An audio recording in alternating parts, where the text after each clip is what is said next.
Ladies and gentlemen, you ever notice how one move, just one, can flip the whole damn board? Oh, they loved you when you were quiet, didn't they? When you smiled, played nice, kept your little crown hidden. But the moment you made one king move, the moment you stopped begging for permission and started playing your own game, suddenly, everyone felt attacked. Every soft little ego cracked like glass. Every fake smile twitched. Oh, they'll say it was arrogance, pride, disrespect. But what they really mean is you stopped kneeling. You stopped apologizing for being powerful. And that, my friends, terrifies people more than any weapon ever could. Power isn't loud. It doesn't scream. It doesn't stomp around demanding attention like the insecure do. Real power walks into a room and everyone feels it, before a single word is spoken. You can see it in the stillness, the eyes that don't flinch, the silence that's heavier than any roar. People mistake noise for dominance. They think the one talking the most, posting the most, flexing the most, is the strongest. But power, real power, doesn't need to prove itself. It just is. You see, power exposes what others try to hide. When someone powerful walks in, the weak start to reveal themselves without even realizing it. They'll smirk, they'll whisper, they'll try to undermine. Why? Because your strength reminds them of everything they're not. You didn't insult them. You didn't attack them. You simply existed, unapologetically. And that alone is enough to shake their little world. It's funny, isn't it? How your growth becomes their discomfort. How your calm becomes their chaos. They'll call it ego. They'll call it attitude. They'll call it madness. Anything to avoid saying the truth. You're not like them anymore. You've outgrown the cage they're still decorating. You've stopped asking for validation from people who haven't even validated their own lives. And that's the problem. They can't stand seeing someone who broke free, because deep down, they never believed freedom was real. So they'll test you. They'll poke. They'll provoke. They want to see if your power is real or just performance. But here's the trick. Real power doesn't react. It observes. It smiles when they throw stones. It doesn't defend itself, because it knows the truth doesn't need defending. Power doesn't need to explain. It doesn't need to convince. The insecure scream, "Look at me," while power simply is seen. You know what really burns them? It's not that you have power. It's that you didn't ask for it. You didn't play their game. You didn't beg. You didn't bend. You took it by being something they could never fake authentic. That's the ultimate sin in a world built on illusions. You stayed true in a place where everyone's trying to be liked. And that truth, that raw, unapologetic truth, cuts deeper than any insult. It reminds them of what they lost when they chose comfort over courage. People think power corrupts. No, weakness does. Power just shows who was pretending all along. Give someone a taste of power and watch their mask slip.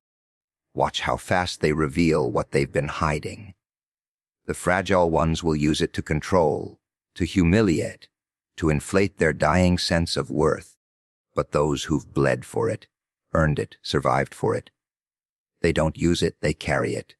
Quietly, patiently, like a weapon wrapped in velvet.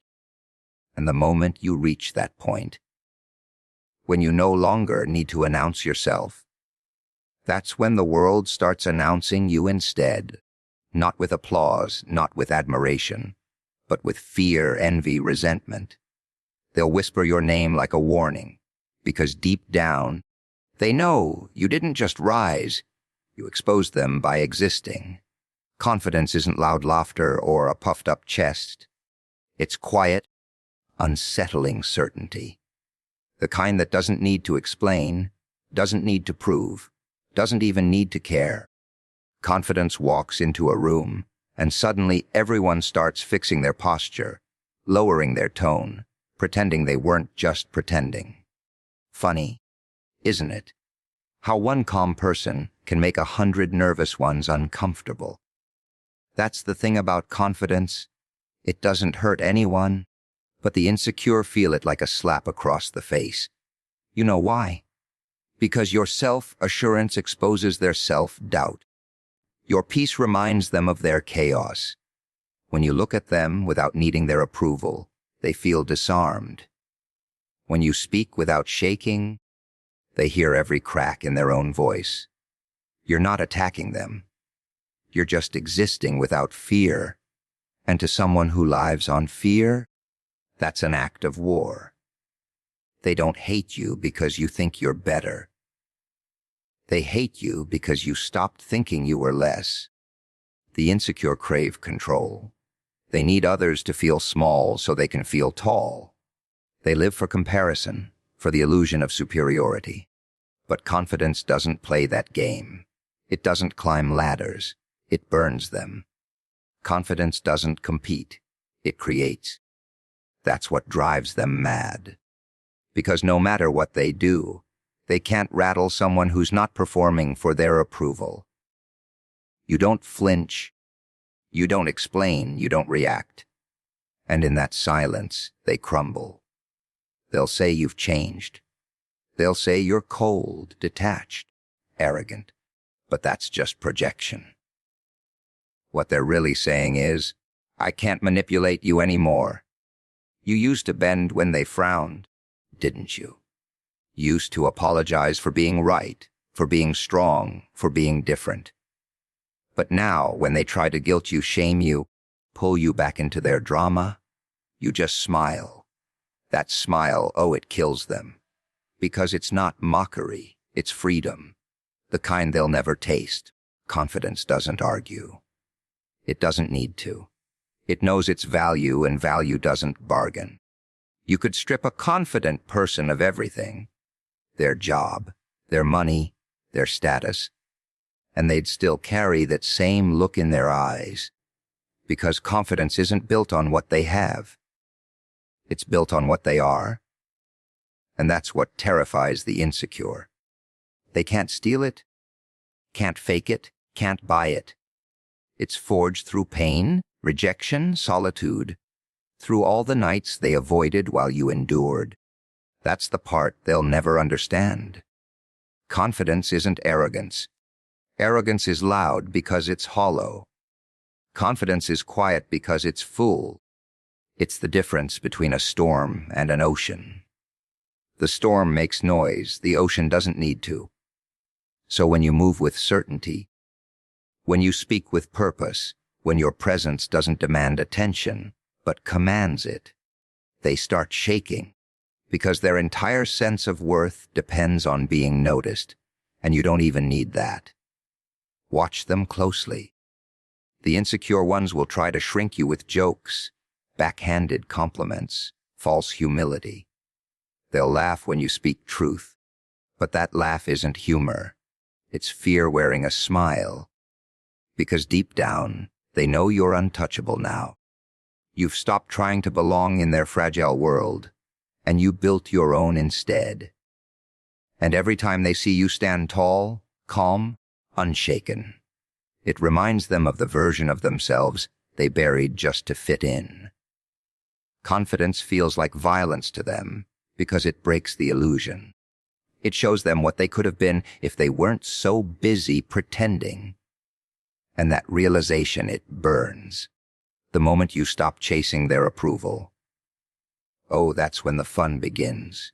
You see, people love control. Not just over your actions, but over how you feel about yourself. As long as you crave their validation, they hold the leash. They decide if you're worthy, if you're enough, if you've done well. But the second you stop playing that game, when you pull the plug on their little power trip, everything shifts. They can't stand it. They can't process it. They start circling you like confused predators, asking themselves, why doesn't it work anymore? You used to need their nod, their compliments, Their fake little smiles. You used to light up when they clapped, even when they didn't mean it. But something happened, didn't it? You saw through it. You realized their approval wasn't fuel. It was a chain. Every good job was just another handcuff disguised as praise. And when you broke free, when you stopped performing for their applause, they panicked. Because their control depended on your need to be liked. Once that died, so did their illusion of power. They'll start saying you've changed, that you're distant, cold, full of yourself. But that's not the truth. That's projection.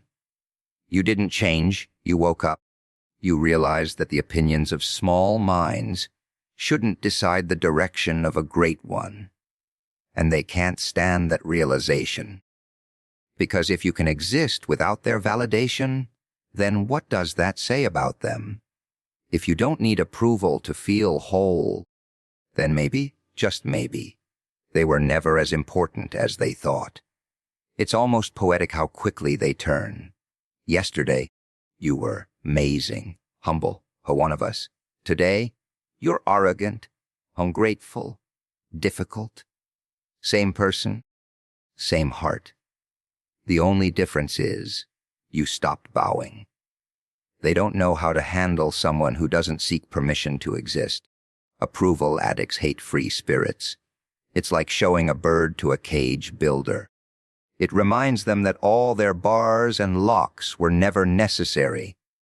They just didn't have the courage to fly. You'll notice something strange when you stop seeking approval. Silence. The crowd that once cheered suddenly disappears. The messages dry up. The compliments fade. But that's silence. It's peace disguised as loneliness. It's freedom disguised as emptiness. Because only in that quiet do you realize whose voices were genuine and whose were just echoes of convenience. You start to see the difference between love and leverage. Between those who clapped because they cared and those who clapped because they needed you beneath them. And then comes the irony. The same people who once dismissed you start asking questions. What happened to you? Why don't you talk to us anymore? Why are you so different now? Oh, it drives them insane. They crave a reason, a label, a flaw to explain your independence. Because if they can't categorize you, they can't control you. And people hate what they can't control. They'd rather call you crazy than admit you're free. See, chasing approval is like drinking from a poisoned cup. Sweet at first, but deadly in time. It keeps you running in circles, chasing claps from people who don't even clap for themselves.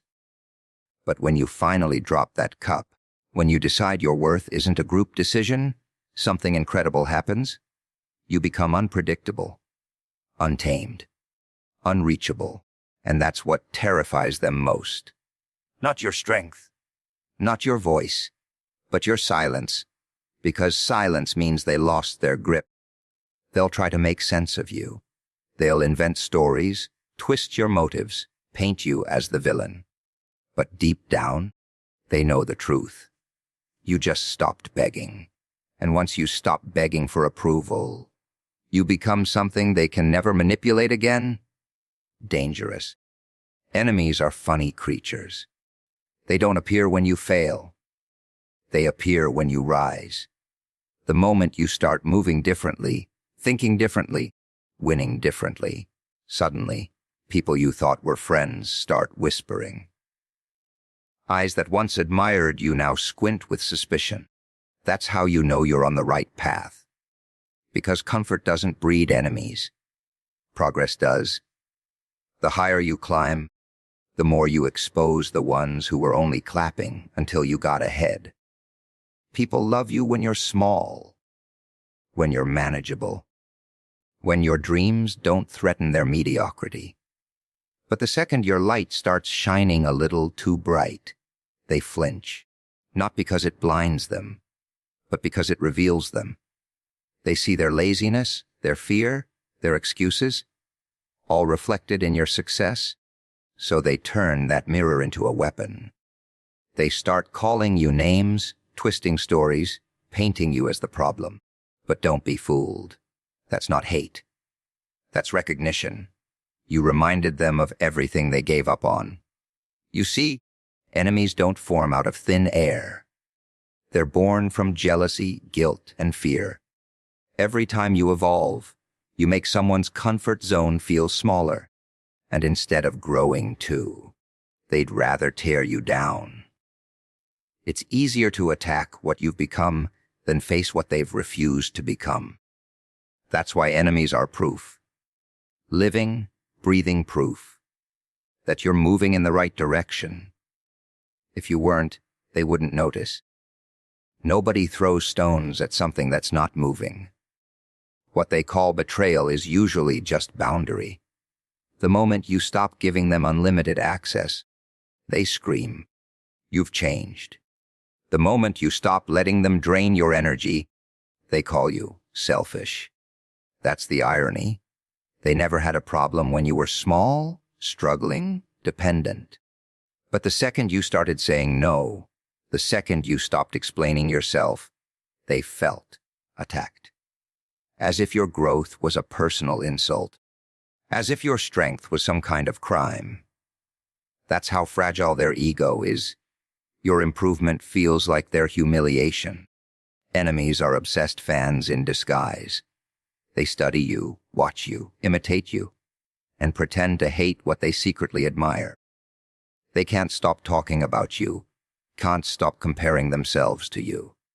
You haunt them, because every win you get reminds them of the life they were too afraid to chase. You don't even need to fight them. Just keep moving forward. The sound of your progress is punishment enough. Nothing tortures them more than watching you succeed after they swore you wouldn't. And let's be honest, enemies keep you sharp.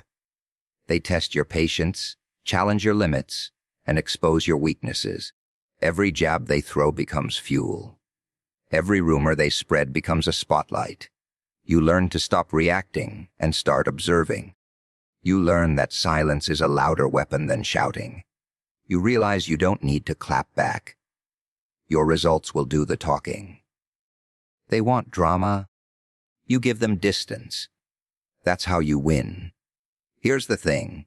If everyone likes you, you're not doing enough. The moment you stand for something real, someone's bound to hate it. People despise conviction because it reminds them how spendless they are. So when enemies appear, don't panic. Celebrate. It means your voice is being heard, your steps are being seen, your presence is being felt. You've disrupted the pattern. You've rattled the comfortable. And they'll never forgive you for that. So let them talk. Let them glare. Let them plot. Because behind every hater, there's a mirror reflecting your impact.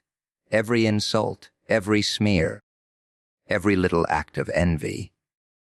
That's the universe whispering, keep going. You're moving exactly where they said you couldn't. And nothing proves progress like the noise of those left behind. People think control means shouting the loudest, standing tallest, making others bend to your will. That's not control. That's desperation wearing a crown.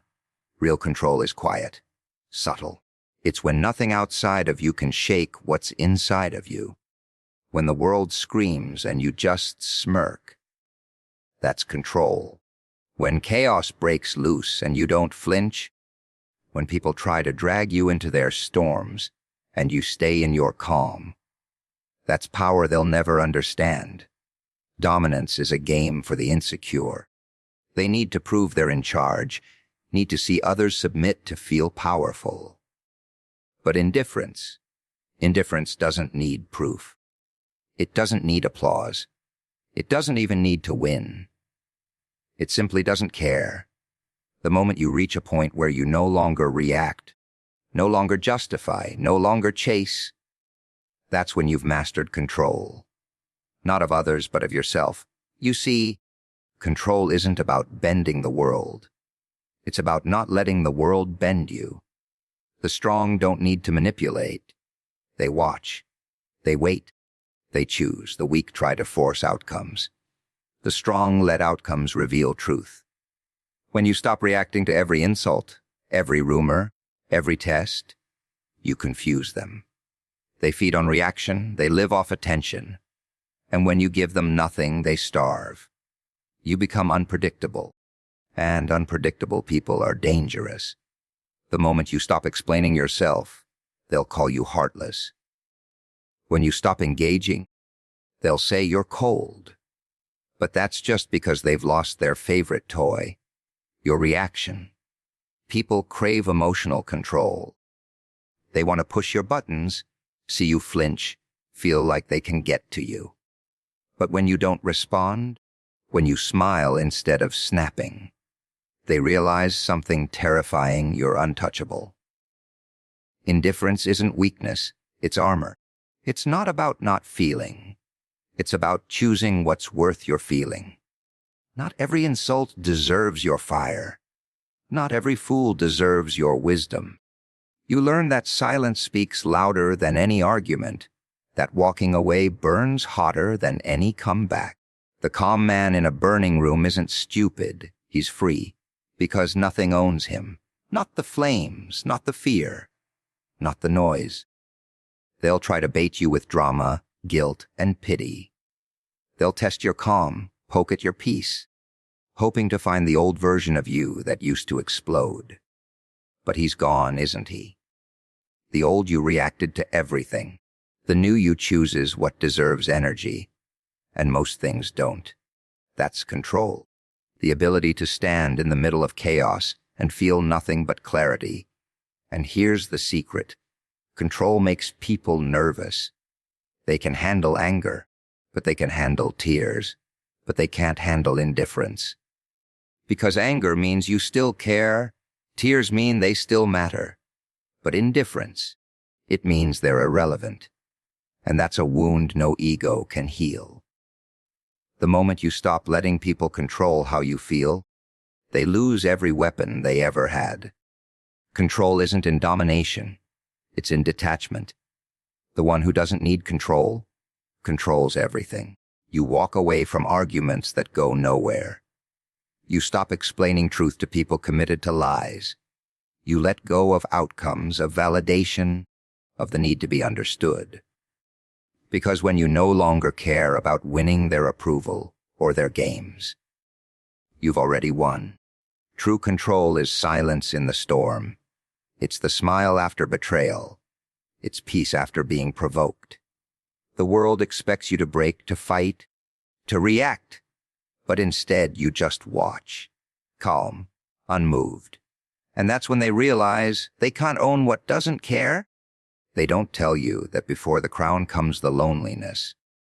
Before the power comes the silence. Everyone loves the idea of being king until they realize what it costs.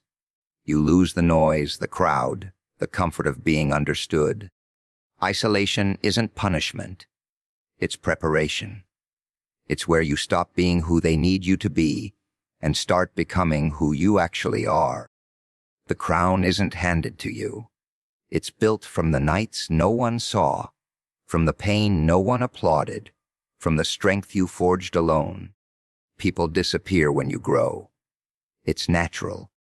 The higher you climb, the thinner the air, and not everyone's lungs can handle it.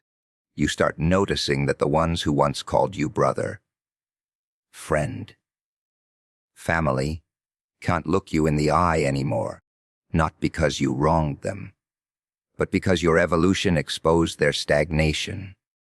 You became a mirror they couldn't bear to face, so they turn away. They whisper. They vanish, let them. The road to the throne isn't meant to be crowded. In isolation, you find clarity. When no one's cheering or doubting, when no one's around to clap or criticize, that's when you meet yourself. And that's the scariest encounter of all, the one with the real you. No filters, no distractions, no audience. Just you, your thoughts, and the truth you've been avoiding. You realize the world never betrayed you. It just revealed itself. Every fake friend, every lie, Every disappointment was just a chapter tearing away the weak pages so the story could finally mean something. You see, the crown doesn't sit right on a noisy head. It demands balance. It demands stillness.